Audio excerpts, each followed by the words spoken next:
آپ نے دیکھا ہوگا یا سنا ہوگا، دیکھا تو نہیں ہوگا، یہ جو رفو گر ہوتے ہیں، یہ ٹپ گر ہوتے ہیں، یہ کشمیر میں جب برف باری ہو رہی ہے تو اپنا سوئی دھاگا لے کر ان بڑے بڑے کپڑے کے اندر ہو جانے والے شگافوں کو، جن میں خاص طور پر گرم کپڑے کے شگاف اور لگار اور چٹاخ ہوتے ہیں، ان کو مینڈ کرتے ہیں، خاص توش کی شالیں یا اور اس سے بھی قیمتی شالیں، وہ کہاں سے دھاگا لیتے ہیں اور کس طرح سے اس کو ملاتے ہیں اس دھاگے کے ساتھ کہ پھر آپ ٹریس نہیں کر سکتے کہ یہاں پر اتنا بڑا گیپ موکھا ہو گیا تھا اور یہاں پر بالکل ویسے ہی ہو گیا یہ کپڑا جیسا کارخانے سے بن کے نکلا تھا۔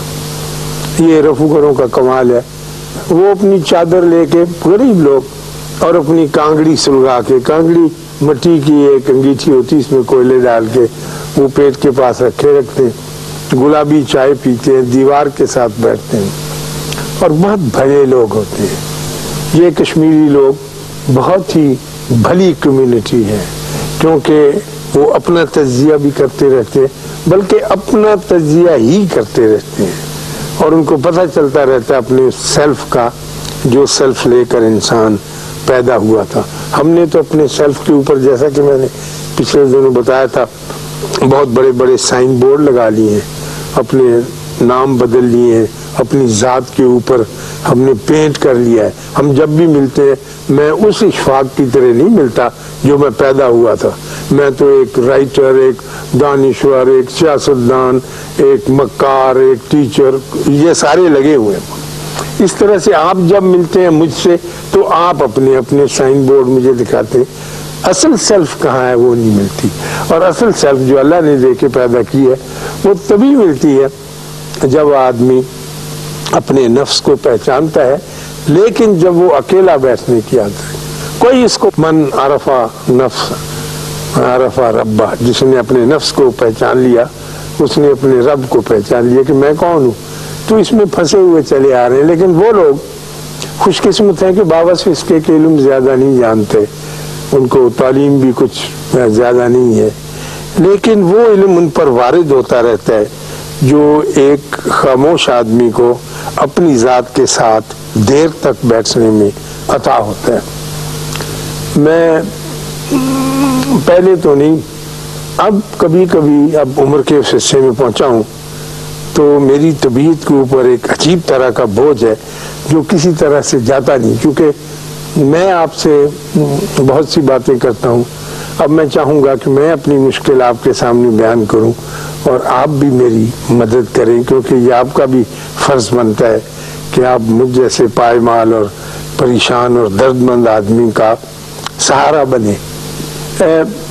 ہمارے بابے یہ کہتے ہیں کہ اگر آپ کسی محفل میں، کسی یونیورسٹی سیمینار میں، کسی اسمبلی میں، کسی اجتماع میں، کسی گروہ انسانی کے اندر بیٹھے کوئی موضوع شدت سے ڈسکس کر رہے ہوں اور اس کے اوپر اپنے اپنے جواز پیش کر رہے ہوں، تو اگر آپ کے ذہن میں کوئی ایسی دلیل آ جائے جو بہت طاقتور دلیل ہو اور جس سے اندیشہ ہو کہ اگر میں یہ دلیل دوں گا تو یہ بندہ شرمندہ ہو جائے گا کیونکہ اس کے پاس اس کی کاٹ نہیں ہوگی، شطرنج کی ایسی چال میرے پاس آ گئی ہے کہ یہ اس کا جواب نہیں دے سکے گا، تو بابے کہتے ہیں اپنی دلیل روک لو، بندہ بچا لو، بندے کو ذبح نہ ہونے دینا کیونکہ وہ زیادہ قیمتی۔ تو ہم نے تو کبھی ساری زندگی ایسا کیا ہی نہیں، ہم تو کہتے ہیں کہ میں تو کھڑکار پا جائیں گے، ہماری بیویاں کئی جب آتی کہ آپا جی میں تو پھر سیدھی ہو گئی ہوں، ایسا سنبھالیا کہ وہ تھر تھر کمبن لگی، میں ایک ایک سنائی ہوں، وہ ماسی دیا کرتوتا، وہ پھوپھی دیا فکا، جو بھی کچھ کرتا ہے بندہ کمزور ہے، ہم بھی ایسے ہی کرتے ہیں۔ تو میں بڑی دیر کی بات ہے، میں 1946 کی، میں اس وقت بی اے کر چکا تھا، تازہ تازہ بی اے کیا تھا، پاکستان ابھی نہیں بنا تھا، تو ہمارے قصبے کے ایک ساتھ گاؤں تھا، اس میں ایک ڈی بی مڈل سکول تھا، ڈسٹرکٹ بورڈ مڈل سکول، اس میں گاؤں کے لڑکے پڑھتے تھے 8ویں جماعت تک. تو وہاں کا ہیڈ ماسٹر چھٹی پر گیا اور اس کی جگہ 3 مہینے کے لیے مجھے ہیڈ ماسٹر لگا دیا. اب میں ایک پدا سا نوجوان بڑے فخر کے ساتھ ایک اسکول کو جو ہے ہینڈل کر رہا ہوں, اور مجھے تجربہ تو نہیں ہے, لیکن میں زور لگا کے یہ بتانا چاہتا ہوں اپنے دوسرے ماسٹروں کو کہ بی اے کیا ہوتا ہے. لائک وہ بیچارے نارمل یا کچھ اس قسم کی پڑھے ہوئے تھے. تو میں نے اس کو ہینڈل کرنا شروع کیا اسکول کو. تو جیسا کہ نئے آدمیوں کی عادت ہوتی ہے یا جو بھی نیا آتا ہے وہ ہمیشہ سسٹم ٹھیک کرنے پر لگ جاتا ہے. یہ بندے کے اندر ایک عجیب بلا ہے. وہ میں نے کہا کہ میں اسکول کا سسٹم ٹھیک کروں. مجھے چاہیے تھا کہ میں پڑھاتا اور بہتر طور پر پڑھاتا اور سسٹم جو چل رہا تھا چلنے دیتا, لیکن میں نے کہا نہیں اس کا سسٹم. چنانچہ میں نے کہا یہ گملہ ادھر نہیں ادھر ہونا چاہیے. وہ جو سن فلاور ہوتا ہے مجھے بہت برا لگتا ہے, پیلا پھول, میں نے کہا اس کو نکال دو, گلاب لگاؤ. یعنی یہ سسٹم تبدیل ہو رہا ہے. اور اگلا پھٹا پیچھے کر دو, پچھلا آگے کر دو, گیرو لگا دو سرخ رنگ کا, گملوں کے اوپر وہ فلانی سفیدی کر دو. یہ سسٹم سارا.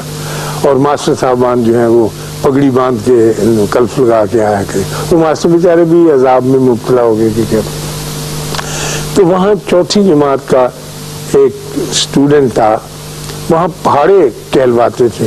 آخری وقت میں شام کو جب ہم چھوڑ کے جاتے تھے تو 6 کا پہاڑا تھا, اور ماسٹر صاحب رہے تھے کہ 6 کم 6 دن 12 6 دی 18 6 چوک 24 6 36 10 تک 60. تو وہ اسٹوڈنٹ ٹھیک پڑھ رہے تھے, سنا رہے تھے. وہاں جا کر میں نے ایک شرط عائد کر دی کہ بچوں کے اندر بیشفلنس, شرمندگی اور خفت دور کرنے کے لیے ان کو سٹیج پہ آنا چاہیے اور بلیک بورڈ پہ کھڑے ہو کر یہ جو پہاڑا ہے اس کو لکھنا چاہیے.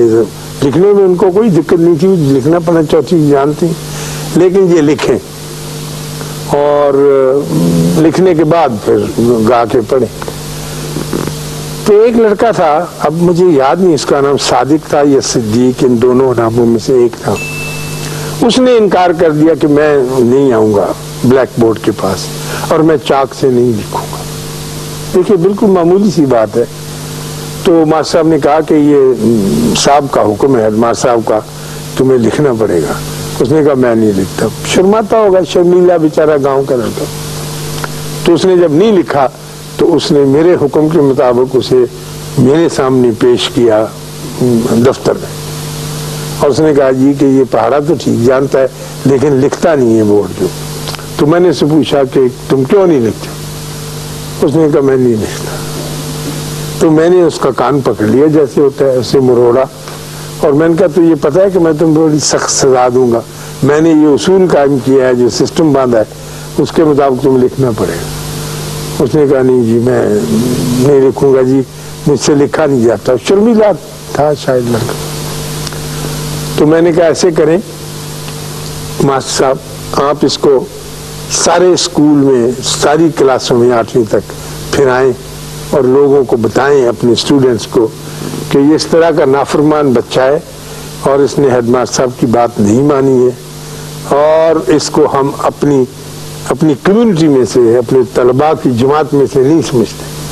کچھ ایسے فکرے بنا کی, اور اگر آپ کو کوئی دقت ہو تو میں چلوں گا ساتھ. خیر وہ ماسٹر صاحب میرے حکم کے مطابق اسے لے گئے اور گھماتے رہے اور بتاتے رہے.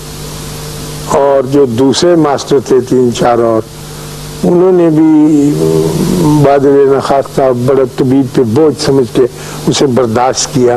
انہوں نے پسند نہیں کی میری یہ بات, جسے میں اپنی ایڈمنسٹریٹو کوالٹی سمجھتا تھا سسٹم کی. تو خیر وہ گھوم گیا. میں نے کہا بہت اچھا کیا. پھر وہ لڑکا چلا گیا اس کے بعد کبھی نہیں آیا. اس کے والدین کے بارے میں پوچھا, انہوں نے کہا جی وہ نہیں آتا, وہ گھر پہ ہی رہتا ہے. میں نے اس کو اتنا بڑا سکار دے دیا, ایک اتنا شدید زخم, کہ وہ اس کی تاب نہ لا سکا. میں نے کسی بدنیتی سے تو نہیں دیا، لیکن اب جب میں بیٹھتا ہوں اپنے ساتھ تو میں سمجھتا ہوں کہ اتنی بڑی حماقت جو تھی اس نے اتنے اچھے پیارے صحت مند بچے کے ساتھ